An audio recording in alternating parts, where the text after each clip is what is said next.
오늘의 말씀 고린도후서 6장 11절에서 7장 1절 말씀입니다. 고린도인들이여, 너희를 향하여 우리의 입이 열리고 우리의 마음이 넓어졌으니 너희가 우리 안에서 좁아진 것이 아니라 오직 너희 심정에서 좁아진 것이니라. 내가 자녀에게 말하듯 하노니 보답하는 것으로 너희도 마음을 넓히라. 너희는 믿지 않는 자와 멍에를 함께 매지 말라. 의와 불법이 어찌 함께하며 빛과 어둠이 어찌 사귀며 그리스도와 벨리알이 어찌 조화되며 믿는 자와 믿지 않는 자가 어찌 상관하며 하나님의 성전과 우상이 어찌 일치가 되리요. 우리는 살아계신 하나님의 성전이라. 이와 같이 하나님께서 이르시되 내가 그들 가운데 거하며 두루 행하여 나는 그들의 하나님이 되고 그들은 나의 백성이 되리라. 그러므로 너희는 그들 중에서 나와서 따로 있고 부정한 것을 만지지 말라. 내가 너희를 영접하여 너희에게 아버지가 되고 너희는 내게 자녀가 되리라. 전능하신 주의 말씀이니라 하셨느니라. 그런즉 사랑하는 자들아, 이 약속을 가진 우리는 하나님을 두려워하는 가운데서 거룩함을 온전히 이루어 육과 영의 온갖 더러운 것에서 자신을 깨끗하게 하자. 오늘의 본문은 신학자들 사이에서도 해석하기가 매우 까다로워서 골머리를 앓는 그런 본문으로 알려져 있습니다. 그도 그럴 것이 바로 이어지는 본문들이 마치 서로 대치되는 것 같은 그런 느낌을 주기 때문이지요. 13절을 보면 내가 자녀에게 말하듯 하노니 보답하는 것으로 너희도 마음을 넓히라. 바울은 고린도 성도들에게 이렇게 너그럽고 용납하는 자세로 살기를 권면하다가 그러더니 갑자기 14절에 너희는 믿지 않는 자와 멍에를 함께 매지 말라. 의와 불법이 어찌 함께하며 빛과 어둠이 어찌 사귀며. 이것저것 다 좋다고 받아들이고 어우러져서 살아서는 결코 안 된다 하고는 이어지는 16절까지 계속해서 그런 모습에 대해서 강력하게 경고하고 있기 때문입니다. 어둠과 섞이지 말고 벨리알, 즉 사탄의 우두머리와 얽히지 말고 우상을 숭배하지 말라는 엄중한 경고입니다.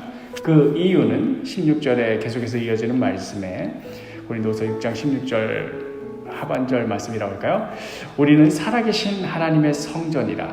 이와 같이 하나님께서 이르시되 내가 그들 가운데 거하며 두루 행하여 나는 그들의 하나님이 되고 그들은 나의 백성이 되리라.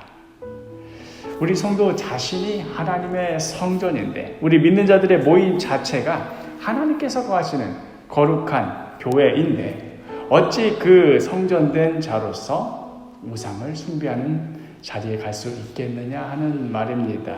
당시 고린도에는 이교도의 우상들로 가득한 도시였고 무엇보다도 이교도 신전 안에는 신전 창기들이 있어서 그들과 음행을 하며 이교 신들에게 복을 비는 번성을 기원하는 그런 풍습이 만연해 있었습니다. 이미 고린도전서에서도 이러한 이교도 전통에서 떠나지 못하는 자들에 대해서 바울이 책망하였었지요. 고린도전서 6장 16절을 보면 창녀와 합하는 자는 그와 한 몸인 줄을 알지 못하느냐. 일렀으되 둘이 한 육체가 된다 하셨나니. 이러면서 이제 그러한 자들에 대해서 경고하였었는데 그런데 아직도 지금 고린도 후서를 쓰고 있는 지금 이 순간에도 고린도 교회 안에는 이러한 문제가 해결되지 않은 채 엉거주춤한 상태로 있었던 것입니다. 바울은 다시 한번 고린도 성도들에게 이러한 이교도적 전통에서 떠나지 못한 자들, 하나님의 성전으로서의 자각을 분명히 하지 못하고 세상 문화와 향연에 빠져서 같이 어우러지고 있는 자들에게 엄중히 경고를 하며 속히 돌이킬 것을 권면하고 있는 것이지요.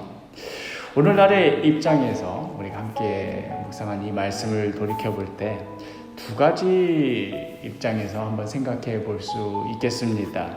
하나는 우리에게 너무나 익숙한 부류, 소위 예수 잘 믿는다는 사람들입니다.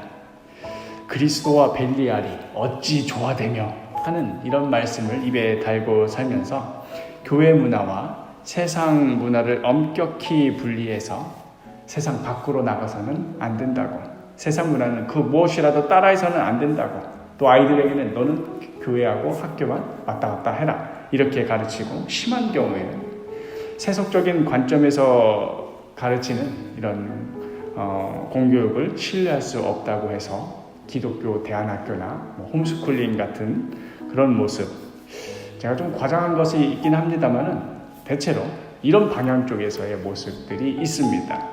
또 다른 하나는 정반대의 모습이지요. 교회는 교회대로 다니면서 세상 사람들과 아무런 차이도 없이 즐길 것 다 즐기고 누릴 것 다 누리면서 사는 신앙인들입니다. 이런 분들의 특징은 성경을 잘 인용하지 않는다는 것 중에도 그런 특징 중에 하나입니다만은, 굳이 그래도 이분들이 좋아할 것 같은 말씀을 오늘 본문 중에서 꼽는다면 오늘의 그 13절 아니겠습니까? 너희도 마음을 넓히라. 그렇게 믿는다면서 이것만 하고 저것만 하고 이건 안 되고 속 좁게 살지 말고 너희는 마음을 넓히라. 예수 믿는다면서 너무나 독선적이고 너무나 배타적으로 살지 말고, 그렇게 해가지고는 복음이 세상 속으로 들어가려다가도 막는 것 아니겠느냐. 너그럽게 용납하며 같이 어우러져야, 그래야 예수님의 말씀도 자연스레 세상 사람들에게로 흘러가지 않겠느냐 하는 이런 신앙인들입니다. 우리가 어느 쪽에 설 것인가, 이쪽이냐 저쪽이냐 이렇게 극단적으로 구분할 필요는 없을 것 같고요. 어쩌면 우리들은 각자의 나름대로의 영역에서 어떨 때는 이런 모습으로, 저럴 때는 또 저런 모습으로 적당히 자기 편한 대로 살고 있는 것은 아닌지 모르겠습니다. 그러나 우리 한번 예수님의 모습을 생각해 봅시다. 예수님이야말로 진리 가운데 분명히 서서 생명의 말씀을 전하며 그 말씀대로 살아내시던, 삶으로 보여주던 분이셨습니다. 오늘의 이 말씀대로 어둠과 불법과 벨리알과 우상을 단호히 물리치셨던 분이 바로 예수님이셨습니다. 그런데 그렇다고 해서 예수님이 독단적이고 배타적이셨는가?